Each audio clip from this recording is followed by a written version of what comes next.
Hi, I'm Dave Lane and welcome to Sports Vision. Joining me today is Craig Leseberg, the Coaching and Development Manager for Brumbies. Hello Craig, how are you going? Very well, thank you. That's good. Craig, you've been heavily involved in coaching and development in the region for a number of years, not only players but of coaches as well.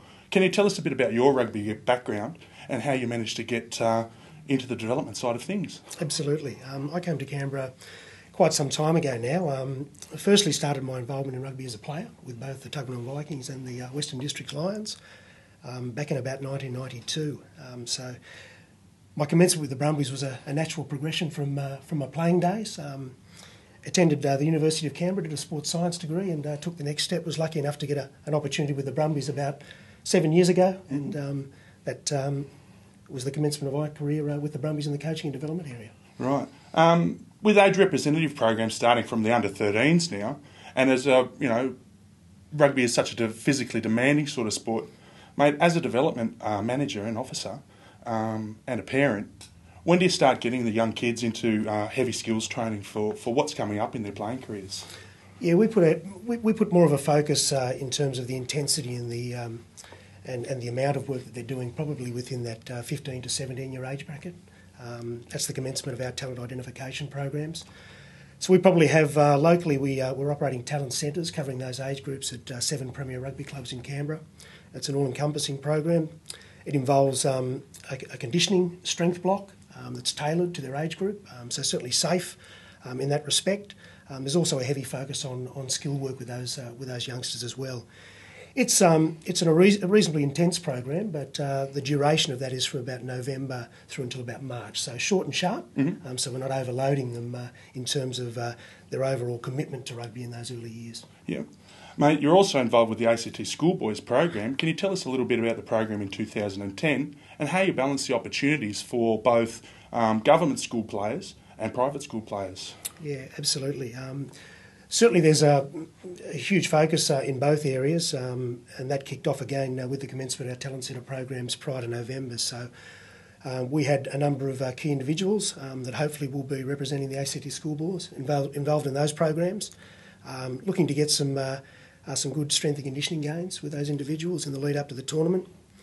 The program for us in identifying and ultimately selecting the ACT Schoolboys, that kicked off last Friday. We held an afternoon training camp that was an open invitation camp. We invited in excess of 80 individuals into that camp. The nature of that was very much about providing a vehicle to observe those young players. So lots of game scenarios designed to test their decision-making capabilities. In addition to that, we played some trial matches with those boys as well.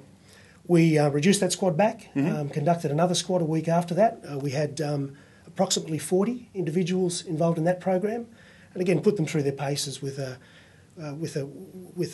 view to really challenging them, seeing who was up to that next level.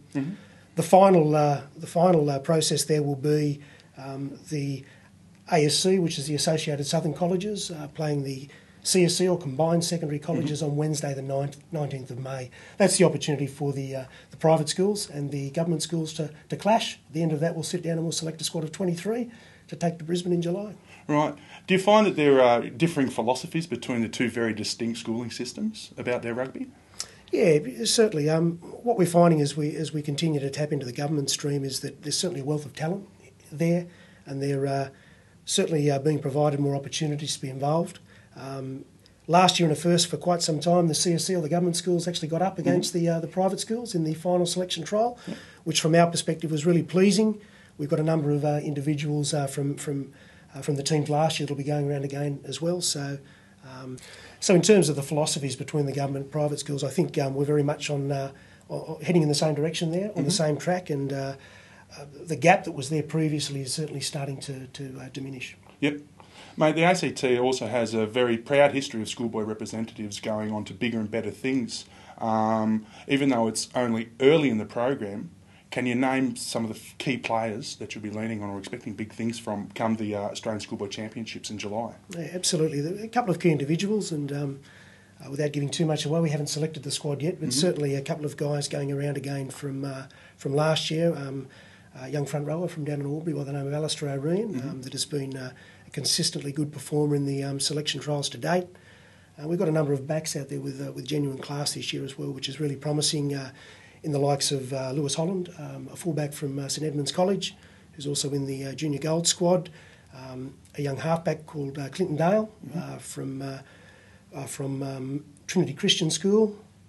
So there's some really, and a young outside centre from Wagga in regional New South Wales by the name of Eddie Legali, who have also shown some promise to date, and we're expecting big things from. Oh, excellent. Mate, finally, the power of film has often been used as a means of inspiration. Can you tell us any films that you would use on the eve of the final where you're taking someone on at these Australian national championships, to get your boys up to that level? Absolutely. Certainly an interesting approach, and probably the one that comes to mind most recently is Invictus, and if the boys could take some points from that, then certainly it should point them in the right direction. Yeah, exactly right. It's a pretty inspiring film from all accounts that Absolutely. I've heard. Mate, and finally, just on top of that, what was the last film that you managed to get out and see? It was in fact that one. Oh, there you go. That's all right. And how did Matt Damon go with his South African accent? I thought he was quite okay, actually. Much better than I thought he would be. He's about a foot shorter, though, than Indeed. Francois Pienaar. He certainly looked in reasonable physical condition. He did. He kind of looked like him a little bit there, Absolutely. with the receding blonde hair. Absolutely. So it wasn't too bad. Craig, thanks for your time today on Sports Vision. Good luck with the program in July, and good luck for the rest of the year with your coaching and development. It's a pleasure. Thank you for having me. No worries. Thank you.